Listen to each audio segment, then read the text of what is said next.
ça a été de faire une sélection. Il fallait choisir 100 objets.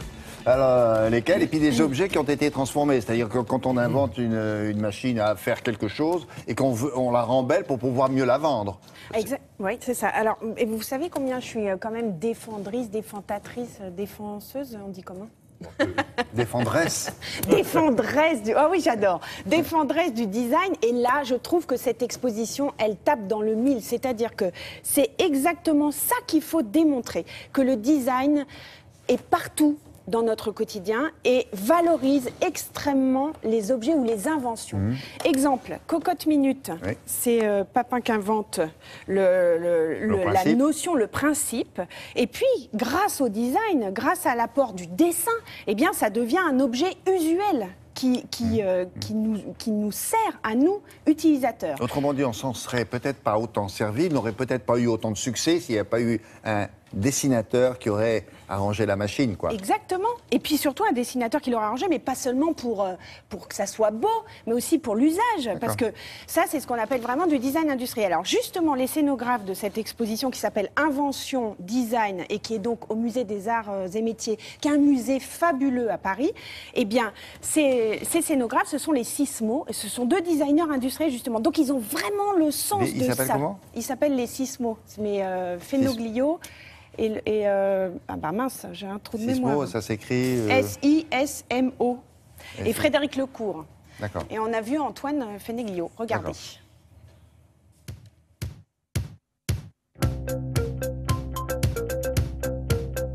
L'idée de cette exposition, c'est de voir s'il y a un rapport entre les inventeurs et les designers contemporains. Les inventeurs étant un mot qui était plutôt utilisé au XVIIe, au XVIIIe, au XIXe siècle et qui s'est un petit peu perdu.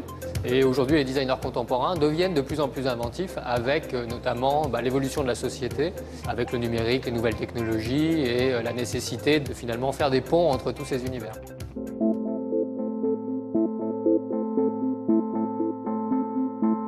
Au niveau de la mise en scène, on a essayé d'abord de prendre 3 objets du quotidien, une cocotte minute, une ampoule et puis une machine à écrire ou un ordinateur.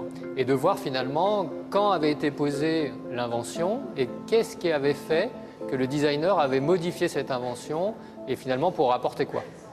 Donc par exemple, l'invention de l'autocuiseur date d'il y a 250 ans.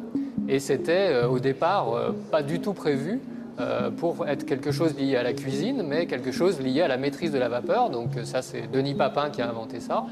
Et quand les designers se sont appropriés cet objet, on s'aperçoit qu'ils sont quand même très très dépendants de l'invention. Ils peuvent intervenir sur la facilité d'usage, ils peuvent intervenir sur la couleur, ils peuvent intervenir sur les matériaux, mais pas tant sur la structure de l'invention qui doit être toujours la même et qui n'a pas changé depuis la fin du XVIIe siècle. Alors, autour de cet axe central, il y a finalement 4 pôles qui définissent un petit peu l'état d'esprit qu'on a trouvé en commun entre les designers et les inventeurs. Donc ces 4 pôles sont le respect du contexte, c'est-à-dire que créer quelque chose hors d'un contexte existant sans le respecter, ça a beaucoup de chances de ne pas être adopté. La curiosité, c'est-à-dire finalement, souvent, les solutions, on peut aller les chercher dans d'autres univers. Les inventeurs se sont beaucoup inspirés, par exemple, de la nature. Mais aujourd'hui, les designers vont travailler avec des mathématiciens, avec des biologistes, avec des neurologues. Il y a aussi quelque chose qui est très lié à l'audace. Inventeurs et designers ont besoin de beaucoup d'audace pour s'affranchir des règles qui sont prédéfinies par la société, si on veut la faire avancer.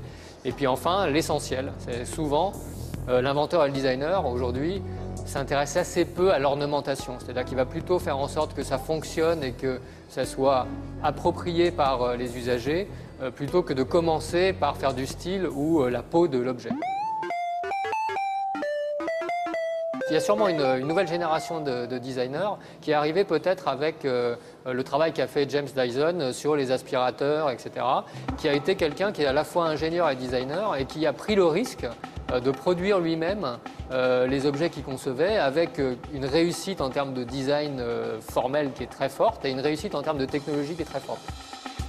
Les designers contemporains vont vraiment travailler justement à faire en sorte qu'il y ait une grande cohérence entre tous ces aspects et que finalement un bel objet, c'est d'abord un objet qui est bien conçu et où on sent l'intelligence collective qu'il y a eu dans sa conception. Alors, il a du succès, pas simplement parce qu'il est beau, il a du succès parce qu'il est utile aussi. Donc les deux, c'est le couple inventeur et designer. Exactement. Mais souvent, ce qu'on disait, c'était que designer, il faisait une chaise, une table, enfin, c'était plutôt dans l'esthétisme et dans le mobilier. Et là, on est vraiment en train de sortir de ça.